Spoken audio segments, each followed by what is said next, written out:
Certainly, Pachetas' meow is not Nora's. This is Gary Larson's view on how mimicking animal noises may be perceived by that animal. The cows here in the car are driving by people who are standing in the field, and they're making noises. They're saying yakety yak the same way that we might say moo as we drive by cows in the field.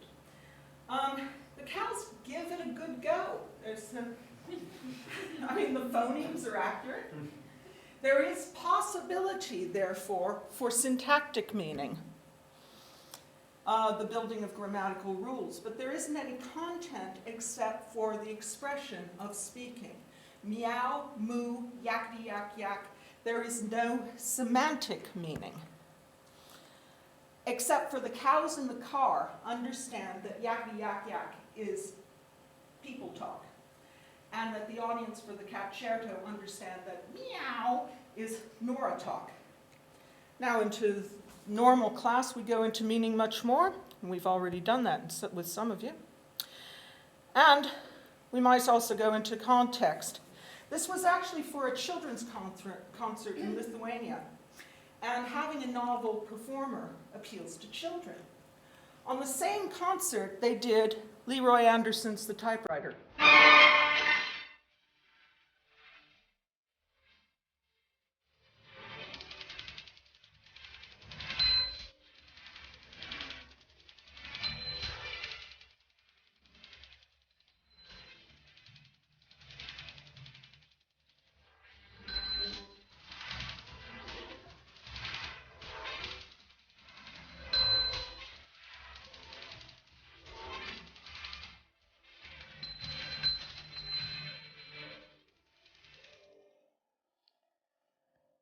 So, what is similar about the typewriter and the Concerto?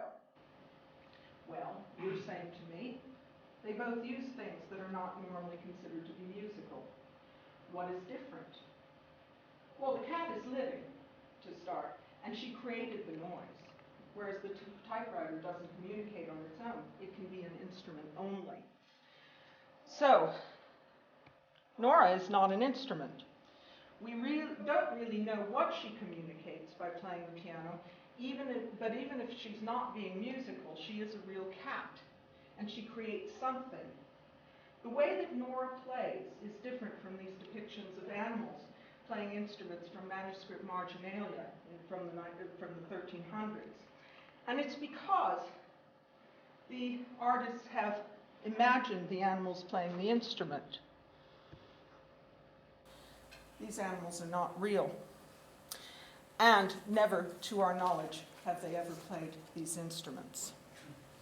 So the difference between the typewriter, used as a musical instrument, and Nora, is that the typewriter is an extension of musical instruments. The typewriter player is essentially a percussionist who follows Anderson's score.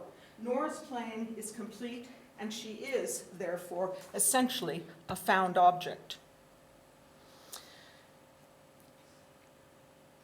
The clips of Nora playing are existing sources, which are then framed by Pachetas in the score.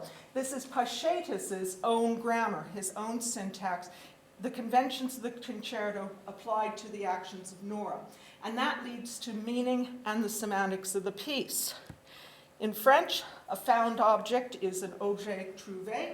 It is also called in English a ready-made or found art, and was pioneered by Marcel Duchamp, French artist who lived for a long time in New York. His ready-made artworks use everyday items presented as art, as in fountain, his famous urinal, which becomes art by being presented in a gallery, and signed, as armut, and bicycle wheel becomes art by combining two unfamiliar items together, or unconnected items together, a wheel and a stool.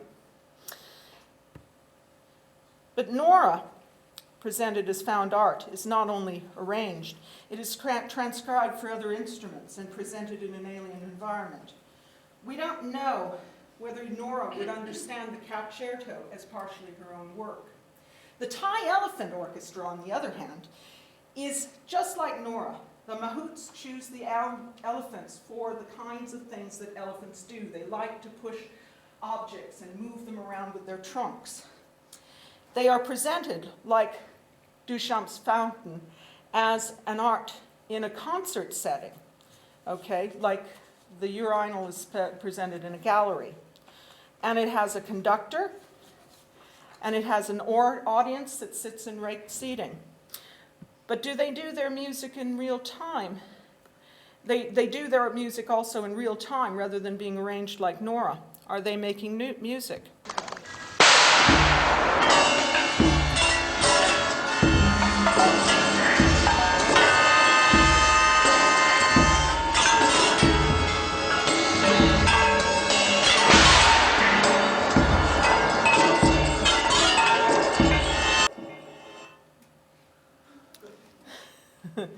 Improvising musicians can help frame this as music. Moreover, it gives meaning to them in their own work. For instance, Narung Samitian, here improvising with an elephant, gives a Thai perspective, of course. He says, of course, elephants make music. Ganesh, the elephant god, is also god of music and the arts. Other improvisation with animals includes Jamie Sieber, a New Age cellist, electric cellist, here jamming with the elephants. And here, Pauline Oliveras. She's up on top of an elephant. She didn't play with elephants, actually, although she rode one. She used to have a talking mynah bird called Ahmed, that he would sit on stage while she improvised. And one rule of their improvisation was that if Ahmed chose to speak, he would. And if he chose to remain silent, he would. But to evoke animals, notation is often necessary. When we talk about animal sounds and music, the understanding that birdsong is music has been around at least since the Greeks. This is Athanasius C.S. Kircher's 1650 bird transcriptions. Or, for a lot of you musos, more importantly, or more familiarly, Olivier Messiaen. Robert Fallon's article on the accuracy of Messiaen's transcription of birdsong in L'Oiseau Exotique, exotic birds, 1955 to 1956, shows that he used field recordings of American and Eastern birds. Note the spectrograph of pitches, which shows very clearly what pitches are being sung by the bird. This is a wood thrush.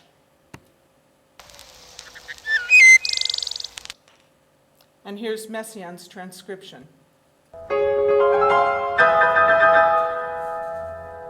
Messiaen brings the sound of the wood thrush into standard music notation and the tuning system of the piano. You can see that the wood thrush has little notes that are a little bit out of tune, a little bit sharp, a little bit flat, than equal temperament. And moreover, this is one of the few of these examples of Messiaen's use that I could find that was so blatantly out there with nothing else happen. Messiaen tends to hide his birds in musical hedges. So animal sound communicates to us, and it adds meaning to music. Knowing that it's bird song, Messiaen's music means more to us. And Messiaen transcribes the bird song very accurately. But there is another notation that deals with animal activity in a different way. This is Lamont's composition 1960, number 5. It uses text notation which describes a situation rather than exact notes. The first paragraph tells you what the instrumentation is, a butterfly, and how to set off the piece, set it, let it go. The second paragraph ensures that the butterfly will not be harmed. And the third gives an alternative performance which indicates the duration of the piece and that it could be determined by the butterfly. These are actually the same indications as Messiaen gave. For all their differences, it's talking about instrument, possible duration, and what to do when the piece is considered over. But the directions here provide a frame for artistic action, like the elephant stage, or the urinal in the gallery. And this brings up the possibility that sometimes the frame will frame nothing. You let the butterfly go and it dies. more, much happier, you let it go, and it just sits around eating pollen or something. So, if we were going to write a text notation that would have to be Nora, we would probably use this particular piece, the piece for David Tudor number 1, which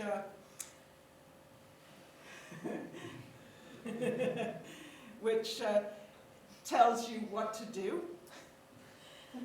And the piano is fed with water and a bale of hay. And here's my arrangement of it. Provide a piano and a cat. The cat may decide to play the piano. The piece is over after the cat plays or decides not to. And that's basically it. And there's Nora going round and round.